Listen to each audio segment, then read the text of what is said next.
Hello and welcome back to another episode of the PVM focused Ultimate Ironman. In the last episode, we completed the Falador Hard Diary and we started to kill the giant mole so that we could collect some bird's nests to make Saradomin brews to prepare ourselves for the Chambers of Xeric, which is what we're going to be doing this episode, as well as some various other activities.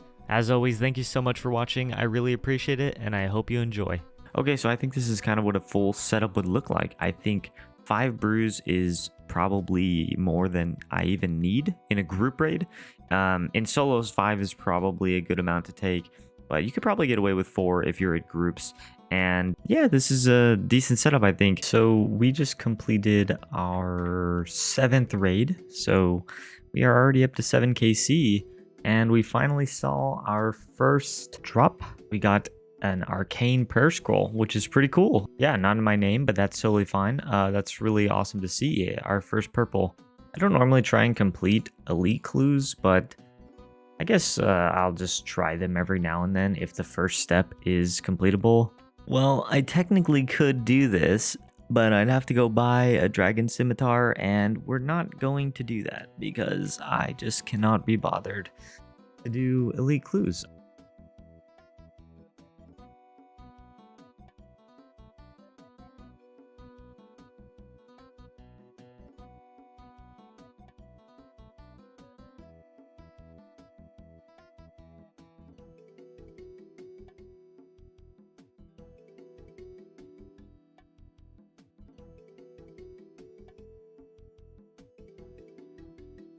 So I figured people might want to see kind of how I am getting ready for another raid after completing one.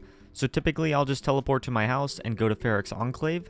And then at the Ferrix Enclave, thankfully now with an update, you can bag all of your items. So it makes it really quick.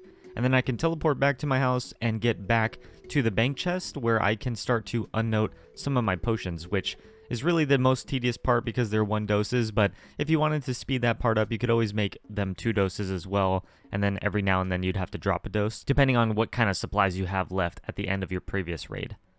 But overall, it's really fast to actually bank, and you can just get right back into it.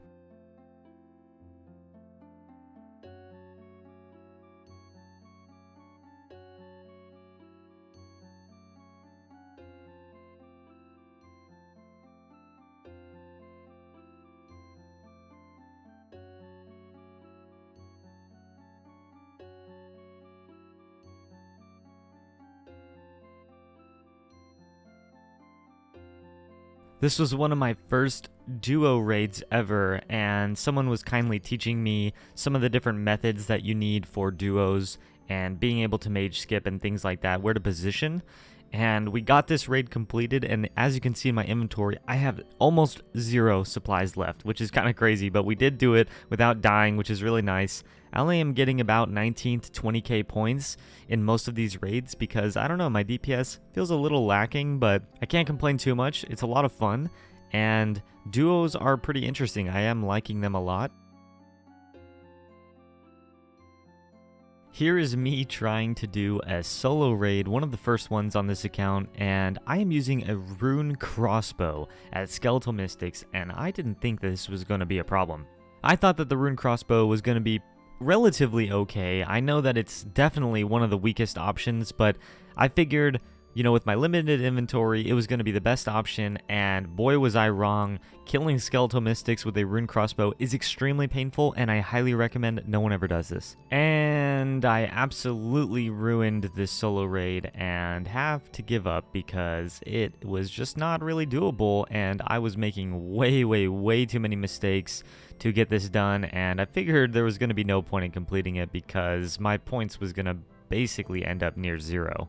Alright, so this is a bit of a strange area that we have not been in a while, but yeah, that is 99 defense, which means we finally maxed all of our combats. Okay, I guess technically not all of our combats because range and mage are technically combat skills, but we did max all of our melee skills, which is really cool. I have not ever in Old School RuneScape or regular RuneScape had an account with maxed melees. So I think while we're at it, I will mention that I tried to do a solo raid on this account. It didn't really go very well. We actually got to basically final phase, and then I ended up messing up. I killed the mage hand all the way by accident. I wasn't looking for like 1 second, and then I hit a really big hit, and I finished off the mage hand. So then I was like, I was out of stamina. I had like 1 dose left, and I just was like, you know what? I'm not going to be able to get this kill. Yeah, that's something that we need to do. So I think what I'm going to do is I'm actually going to go back to Rex. I'm going to go try and get the Berserker ring now. We got a Warrior ring drop on KC33. Nice. Definitely not the drop I was looking for. I think you actually can use this if you're going for a Spirit Shield. Corp, I think this is used for... Maybe not. I actually don't know. That is Warrior ring number 2. Still under the drop rate, so that's pretty good. Nice. We got the Dragon Axe on KC 143. So that is really good because that means we can build the, I believe it's a master stash in order to store it. And it doesn't require any other items, which is also really nice. There are not many stashes in the game that are like that. And this one's great because there's literally no downside to it. We built the master stash. Didn't take too long. We only need a +3 boost. Now we can store the Dragon Axe. And yeah, that's really nice to have. Like I said, this is one of the few stashes where you only need 1 item, which is really nice because obviously that just means whenever we want to use it, we don't have to hold extra items or anything like that. So we got back-to-back Dragon Axes, which is pretty funny. First couple kills into being back here. And back-to-back, which is... I mean, the odds are 1 in 128 times 1 in 128, whatever the math of that is. Okay, another Warrior ring that is a little bit unfortunate. That is actually a good amount of drops, though, in 171 KC, so I guess we can't complain, all things considered. Hey, so I figured we would give a quick update on where we're at with getting the Berserker ring. So if we open up the collection log, we can see that we have 5 Warriors rings and 3 Dragon Axes, which is pretty crazy. We just recently got a Warriors ring, I believe, on the last trip. I unfortunately did not get a clip of it, but yeah, this is where we're at. 282 KC, still no Berserker ring, but that's okay. The trips are pretty chill, and overall, it's kind of relaxing. You don't even have to focus because the spawn time for Rex is like over a minute, so most of the time you're just kind of sitting there, not doing much, and yeah, it's a nice little break. Okay, and just as I mentioned that we were getting a bunch of Warriors rings, we got another Warriors ring, unfortunately. So yeah, I think that's, was that number 6? Somewhere around there? That is Warrior ring number 7. Yeah, that one hurts a little bit. It's starting to hurt a little bit. Alright, well that's hilarious, because that was the last kill of the trip.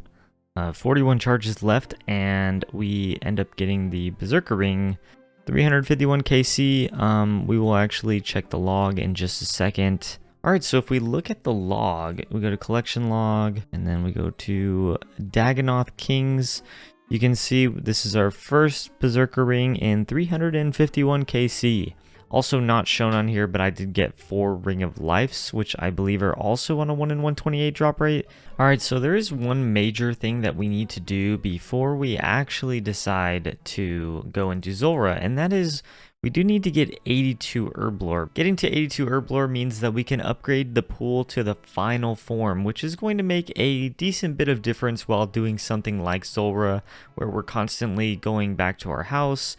And I think overall it's just a good upgrade that we needed to get out of the way anyways. And also I kind of need to do these herbs because they are actually taking up a decent amount of space in my looting bag right now. Alright, and there is the really big level.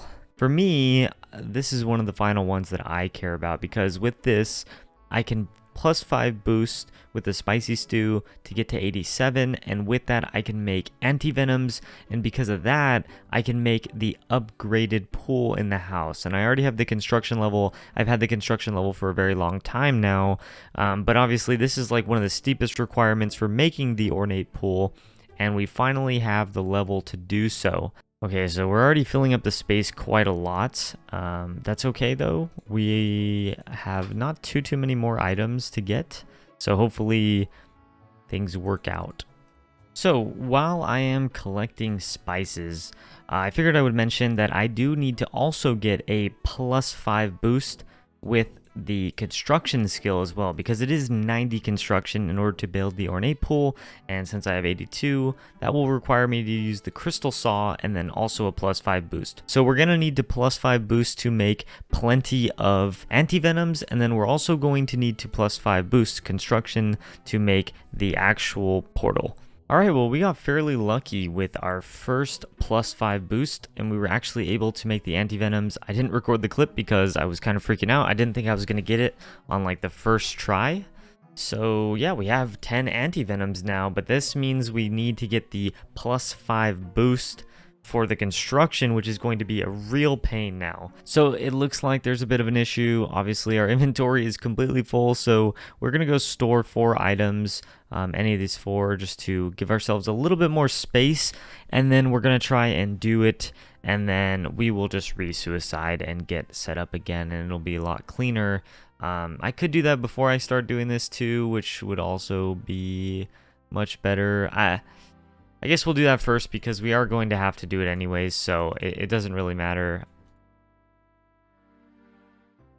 Alright, now we should have all of the items that we need to upgrade the pool in our inventory, and yeah, this is way more space than I was originally remembering we needed. I totally forgot there was extra stuff, so yeah, we have everything ready. Now we just have to get the boost.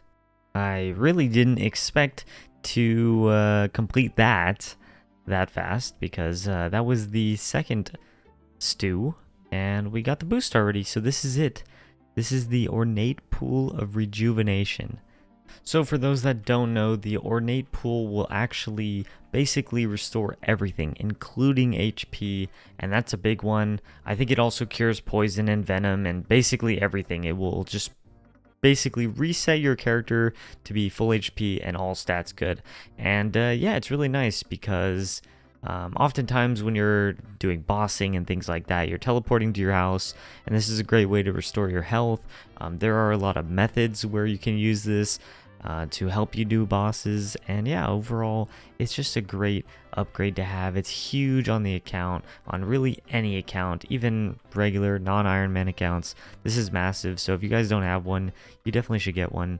What a large upgrade to have, and it's actually awesome that we have this. It did cost us over 1.2 million GP in order to make it, which is not a big deal, but great upgrade to have.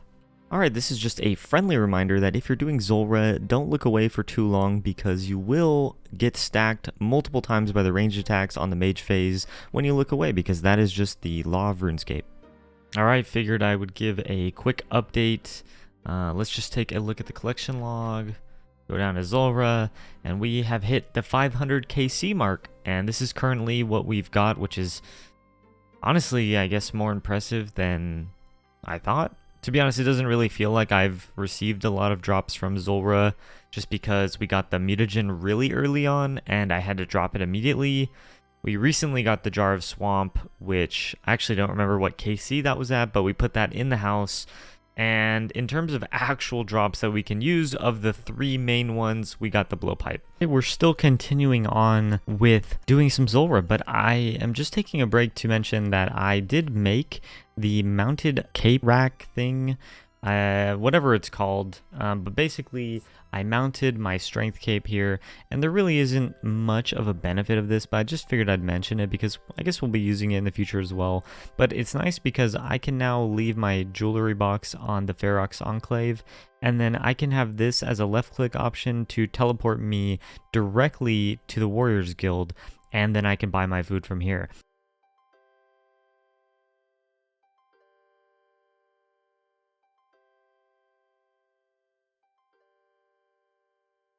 Alright, so that kind of puts us at the end of the Zulrah grind. That was really unexpected, and I know that it's probably going to seem weird, but on the last couple of kills, not this kill in particular, but in the last couple of kills, I was thinking, it's been a while since I got a drop.